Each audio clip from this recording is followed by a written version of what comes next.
အားလုံးပဲမင်္ဂလာပါဗျ AIA မြန်မာနဲ့ Andy the Trainer တို့ပူးပေါင်းတင်ဆက်တဲ့ AIA Rethink Healthy တင်းချံဝေးရဲ့တက်တရားမြောက်နေရနေရှိဆိုလိုက်ပါတယ်ကျွန်တော်တို့အစီအစဉ်လေးကတော့ခုလိုမျိုးတင်းချံအားလာရက်တွေမှာနာနေရင်းနဲ့အလွယ်ကူဆုံးရိုးရှင်းဆုံးနဲ့ထိရောက်ဆုံးလေ့ကျင့်ခန်းတွေဝေမျှပေးနေတဲ့အပြင်ကျွန်တော်အားလုံးကြိုက်ကြတဲ့မြန်မာရွာတင်းချံစားတွေကိုဘယ်လိုမျိုးချက်မိုင်းနဲ့ညောင်စားတော့မလဲဆိုတော့ဝေမျှပေးနေတဲ့အစီအစဉ်လေးပဲဖြစ်ပါတယ်ဗျာခုလိုမျိုးနေ့တရောက်လာပြီဆိုတော့ကျွန်တော်တို့ကျမ်းမာခြင်းဆိုတဲ့ခေါင်းစဉ်အောင်မှာကျွန်တော်အမြဲတမ်းအရင်ကတွေးထားခဲ့တဲ့အတွေးခေါ်တဲ့ user တွေကိုပြောင်းလဲဖို့အတွက် rethink healthy လုပ်ဖို့အချိန်ရောက်လာပြီလို့ထင်ပါတယ်ဗျကျွန်တော်ကျင်သွားတဲ့ဝိမာတယ်ဆိုတာကကျွန်တော်တို့ကိုယ်ကပတ်စံနေအများကြီးသုံးမှပဲမဟုတ်ဘဲနဲ့ကျမ်းမာခြင်းအတွက်ဆိုလို့ရှိရင်အိမ်မှာရှိတဲ့ပစ္စည်းတွေအိမ်မှာရှိတဲ့လေ့ကျင့်ခန်းတွေကိုလုပ်လို့ရတယ်ဆိုတော့ကျွန်တော်လုပ်ပြပြီးဖြစ်ပါတယ်ဒါကြောင့်မို့ကျမ်းမာခြင်းအတွက်ဆိုလို့ရှိရင်ငွေကုန်ကြေးကြတွေအများကြီးခံစရာမလိုဘဲနဲ့ကြည့်ရှုနေတဲ့အားလုံးတွေနဲ့လည်းကျွန်တော်ကျမ်းမာဖို့အတွက်ထိုက်တန်နေဆိုတာကိုသိဖို့ရည်ချပါတယ်ဗျဒါဆိုလို့ရှိရင်တော့ကျွန်တော်တို့ဒီနေ့မှာဆိုလို့ရှိရင်အိမ်မှာရိုးရှင်းနဲ့ကျွန်တော်တို့ခန္ဓာကိုယ်ရဲ့ကြံ့ခံခြင်းမှာရေးပါတယ်ကြွက်သားတွေတန်မာလောင်လုပ်လိုက်ရတဲ့လေ့ကျင့်ခန်း6မျိုးကိုမိတ်ဆက်ပေးပါမယ်ဒါအပြင်အခုလိုမျိုးတင်းချံကာလာမျိုးမှာဆိုလို့ရှိရင်ကျွန်တော်တို့မြန်မာလူမျိုးတွေရဲ့ delay မှာဆိုလို့ရန်ချစ်စရာကောင်းတဲ့ delay တစ်ခုရှိတယ်ဒါကတော့ studio ကြွေးခြင်းပဲဖြစ်ပါတယ် studio ကသစားပြီဆိုလို့ရှိရင်ကျမ်းမာရေးနဲ့ညီညွတ်အောင်ဘယ်လိုစားတော့မလဲဆိုတော့လေဒီနေ့ဗီဒီယိုလေးမှာဝင်းမြပေးမှာမလို့ဗီဒီယိုကိုအဆုံးထိကြည့်ရှုပေးဖို့ဖိတ်ခေါ်လိုက်ပါတယ်ဗျဒါဆိုရင်ကျွန်တော်လေ့ကျင့်ခန်းတွေစလုပ်လိုက်အောင်နော်ကျွန်တော်အသက်30ကျော်လာပြီဆိုလို့ရှိရင်ကျွန်တော်ခန္ဓာကိုယ်ရဲ့ကြွက်သားတွေစပြီးဆုံးရှုံးလိမ့်ရှိတယ်ဗျကြွက်သားတွေဆုံးရှုံးပြီဆိုလို့ရှိရင်တော့ကျွန်တော်တို့ပွားတာပို့ပြီးလွယ်လာတယ်ပြီးတော့မှ calorie burn တာပို့ပြီးနည်းလာပါတယ်ဗျဒါကြောင့်မို့ကြွက်သားတွေကိုပြန်လဲတိစောက်ဖို့ရည်ချည်ဒီနေ့မှာဆိုလို့ရှိရင်အိမ်မှာရိုးရှင်းလွယ်တဲ့ကိုနဲ့ဘာကရိယာပစ္စည်းမှမသုံးပဲလုပ်လို့ရတယ်လေ့ကျင့်ခန်း6မျိုးလုပ်ပြပေးပါမယ်ပထမဆုံးတစ်ခုကတော့ကျွန်တော်ရင်ဥကကြွက်သားတွေနဲ့လက်မောင်းပြီးရဲ့ကြွက်သားတွေတက်ကောင်းတဲ့ exercise ပါဗျဒါကတော့ push up လို့ခေါ်ပါတယ်ဒီနေ့မှာဆိုလို့ရှိရင်လွယ်ကူလုပ်လို့ရတဲ့ knee push up ကိုလုပ်ပေးပါမယ်ဗျကျွန်တော်တို့ကိုယ်ရဲ့လက်တစ်ဖက်ကိုယ်ရဲ့ရင်အုပ်ချင်မှာကျွန်တော်တို့ခွဲထားပေးပါကျွန်တော်ဒုကောင်းမှာထိုင်မှာတင်မောင်းအရှိကို push တော့ထိုင်ပါဗျကျွန်တော်အောက်ကိုဆင်းသွားတဲ့အခါမှာဆိုရင်ကိုယ့်ရဲ့ရင်အုပ်ကလက်ဘေးမှာတောင်းနေချနေရပါမယ်အသက်ကိုရှူတင်ပြီးအောက်ကိုဖြည်းဖြည်းချင်းဆင်းပါမယ်အသက်ကိုမို့ထုတ်ပြီးမှပြန်တက်ပါမယ်ဗျရင်ဘတ်မှာဆက်နဲ့လက်မောင်းဘေးကကြွတာကိုတေးချာချာလေးသုံးပြီးဖို့ရည်ချပါတယ်အသက်ကိုရှူတင်ပြီးပြန်မို့ထုတ်ပါမယ်အသက်ကိုရှူတင်ပြီးပြန်မို့ထုတ်ပါမယ်ဗျနောက်တစ်ခေါက်လောက်ပါလုပ်တဲ့အခါမှာဆိုလို့ရှိရင်အခုလိုမျိုးတင်မာကြီးထောင်ပြီးလုပ်တာမျိုးတွေပြီးတော့မှတင်မာကြီးဘက်ကိုချတာမျိုးတွေလုပ်တယ်ဆိုရင်တော့မားတယ်လို့ပြောလိုက်ရပါမယ်တကယ်လို့ကိုကဒီ push up ကိုမလုပ်နိုင်ဘူးဆိုလို့ရှိရင်တော့အိမ်မှာရှိတဲ့ခုံတစ်ခုံမှာလုပ်လို့ရပါတယ်ခုံမှာကိုယ့်ရဲ့လက်ကိုထောက်လိုက်မယ် just go down and up down နဲ့မှလည်းလုပ်လို့ရပါတယ်ဗ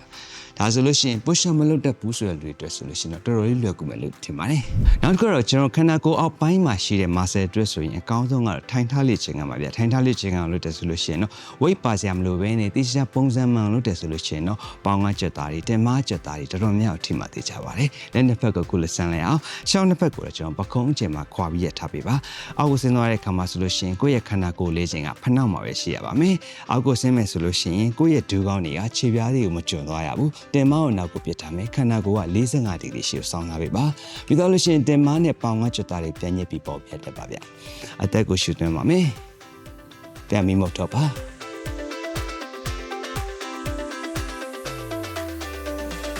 ါကြွတာကိုတိကျညစ်တယ်ဆိုလို့ရှိရင်တော့လွယ်တဲ့ကိစ္စတော့မဟုတ်ဘူးနော်နောက်ထပ်လေ့ကျင့်ခန်းတစ်ခုက reverse lunge drive လို့ခေါ်ပါတယ်ဒါကတော့ကျွန်တော်ခန္ဓာကိုယ်အောက်ပိုင်းမှာရှိတဲ့ muscle တွေပြင် one bike က muscle လေးချလေးရှိစေပါတယ်ဗျဘယ်လိုလုပ်ရမလဲဆိုတော့ပြမယ်ကျွန်တော်နှစ်ခုကိုတင်မခြင်းမှာရက်ထားပါပြီးတော့လို့ရှိရင်နည်းနည်းလေးနောက်ကိုထိုင်ပြီးတော့မှကိုယ့်ရဲ့ညာဘက်ခြေထောက်ကိုအနောက်ကိုလမ်းလိုက်ပါဗျဒီမှာသတိထားမှာကတော့အရှိကဒူကောင်းအောင်ဆိုလို့ရှိရင်ဖနှောင်းနဲ့ဖြောင်းနေဖြစ်ရမယ်ပြီးတော့အနောက်ကဖနှောင်းအောင်ဆိုလို့ရှိရင်လည်းလေထဲမှာမြောက်နေရပါမယ်အသက်ကိုရှူသွင်းမယ်ပြီးတော့လို့ရှိရင်ဒူကောင်းကို one bike စီဆွဲညက်လိုက်ပါပြန်ဆင်းပါမယ်အရှိရဒူကောင်က90ဒီဂရီမှာရှင်နေရမယ်အနောက်ကဒူကောင်ကလည်းကျမ်းမြင့်နဲ့မထိပဲနဲ့ဖနှောင်းကိုလေးထဲမှာရောက်ထားပေးပါဗျဒါကတော့ပေါင်ရှိဘက်ကြွက်သားရဲ့တင်ပါးကကြွက်သားရဲ့ဝမ်ဘိုက်ကကြွက်သားရဲ့ထိတဲ့အကောင်းဆုံး exercise ပါဗျာနောက်တစ်ခုကတော့မျိုးသမီးတော်တော်များများကြိုက်မယ်လို့ထင်ပါတယ်မျိုးသမီးတွေမှာသူတို့ကိုလက်ကိုပြခိုင်းမယ်ဆိုလို့ရှိရင်ဒီလက်မောင်းအောင်မှာရှိအစီတွေကိုနဲ့လက်မောင်းတွဲနေတော့တော်လေးကြောက်ကြတယ်ဗျဒီအတွက်အကောင်းဆုံး exercise ကတော့ tricep dips လို့ခေါ်ပါတယ်ဘယ်လိုလုပ်ရမလဲဆိုတော့လုပ်ပြပေးပါမယ်ကျွန်တော်လက်ကိုကိုယ့်ရဲ့တင်ပါးပြီးမှထားလိုက်ပါတင်ပါးတွေကိုကျမ်းမြင့်မော်အနေမြောက်လိုက်ပါဗျပြီးတော့လို့ရှိရင်ဒရောင်စစ်ကိုချိုးချပါပြီးလို့ရှိရင်လက်မောင်းနောက်ဘက်ကကြွတာကိုအသုံးပြုပြီးတော့မှအပေါ်ဘက်ကိုပြန်တီးတွန်းတင်ပေးပါဗျအသက်ကိုရှူမယ်မုတ်ထုတ်ပါမယ်ဒီ access ကိုလုပ်တဲ့အခါမှာဆိုလို့ရှိရင်တော်တော်များများကဒရောင်စစ်ကိုမကွေးကြဘူးဗျဘယ်လိုလုပ်လဲဆိုတော့တင်ပါးကြီးပဲအောက်ကိုချတယ်ဒါဆိုလို့ရှိရင်တော့မားလို့ပြောရမယ်နော်ဒရောင်စစ်ကိုတခြားကိုချပေးပါပြန်တက်ပါမယ် lower and up အသက်ကိုရှုသွင်းမယ်ပြန်မုတ်ထုတ်ပါမယ်ဒီလေ့ကျင့်ခန်းကိုတော့ tricep dips လို့ခေါ်ပါတယ်ဗျ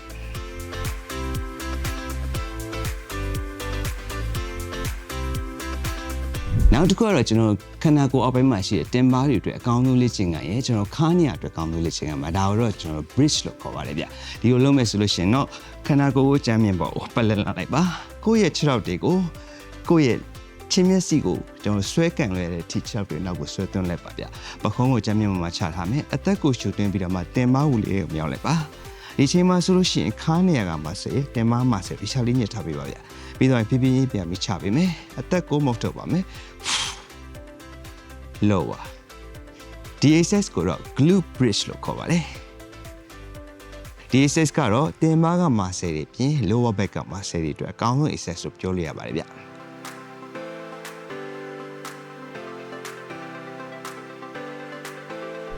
နောက်ဆုံးလေ့ကျင့်ခန်းတော့ကျွန်တော်ကြောဝဲမှာရှိတဲ့မာဆယ်တွေပိုးတန်မာလာအောင်လုပ်တဲ့လေ့ကျင့်ခန်းပါဗျာ။ဘာဖြစ်လဲဆိုတော့တော်တော်များများဆိုလို့ရှိရင်ခန္ဓာကိုယ်ရှေ့ပိုင်းကိုမှန်နေမှမြင်ရတဲ့ကြောင့်ရှေ့ပိုင်းကိုပဲလုပ်တယ်။အနောက်ဘက်ပိုင်းကိုမိနေတဲ့ချက်လေးရှိ။ဒီ exercise ကိုတော့ Superman လို့ခေါ်ပါတယ်ဗျာ။ကျွန်တော်ခုလိုမျိုးပဲကြမ်းမြင့်မော်ဝိုင်းရမောင်းလိုက်ပါ။ခြေထောက်တွေကြမ်းမြင့်မော်တွေမလွတ်တော့ရေးကြည့်တယ်။ကျွန်တော်ခန္ဓာကိုယ်ဘပိုင်းကိုလေးတွေကိုမြောက်လိုက်ပါ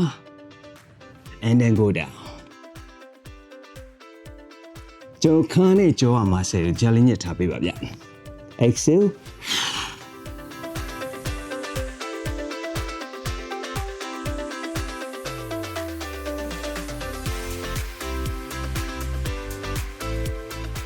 ဒါဆိုလို့ရှိရင်တော့ကျွန်တော်လုပ်ပြရတဲ့လေ့ကျင့်ခန်းတွေကိုစက္ကန့်30ကနေ40အထိလေ့ကျင့်ခန်းတစ်ခုလုပ်ပြီးတော့မှ3ကြောကနေ4ကြောအထိလုပ်နိုင်ပါတယ်ဗျ။ဒါဆိုလို့ရှိရင်တော့ကျွန်တော်ခန္ဓာကိုယ်ကြွက်သားတွေအတွက်ဘယ်လိုတန်မာအောင်အိမ်မှာလွယ်လွယ်ကူကူရိုးရှင်းနေလုပ်ရမလဲဆိုတော့သိသွားပြီလို့ထင်ပါတယ်။ဒါပြီးတော့လို့ရှိရင်တော့ကျွန်တော်တို့တင်းညံကာလအတွင်းမှာစရိတာသက်စားပြီဆိုလို့ရှိရင်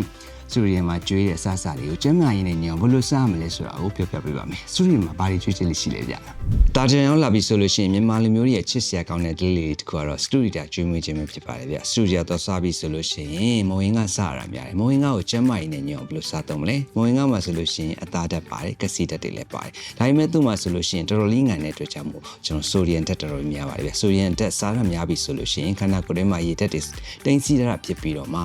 ဝေချနယ်တွေမှာဆိုရင်အနောက်အသားလေးတွေဖြစ်နိုင်ပါတယ်။ဒါကြောင့်မို့မွေးငါကိုကျန်းမာရေးနဲ့ညော့စားခြင်းနဲ့ဆိုလို့ရှိရင်တော့မုတ်ဖက်ကိုနည်းလေးရှော့စားမယ်။စီကြောတွေကိုရှော့စားမယ်။ကျွန်တော် protein ဓာတ်တွေများများပါအောင်လို့ကျွန်တော်တို့ငဖယ်တို့ကျွန်တော်တို့အိုးဘဲဥတွေပို့ပြီးစားတယ်ဆိုလို့ရှိရင်တော့ကျန်းမာရေးနဲ့ပို့ပြီးညညပါတယ်ဗျ။ဒါဆိုလို့ရှိရင်မွေးငါကိုကျန်းမာရေးညော့အောင်စားတတ်သွားပြီလို့ထင်ပါတယ်။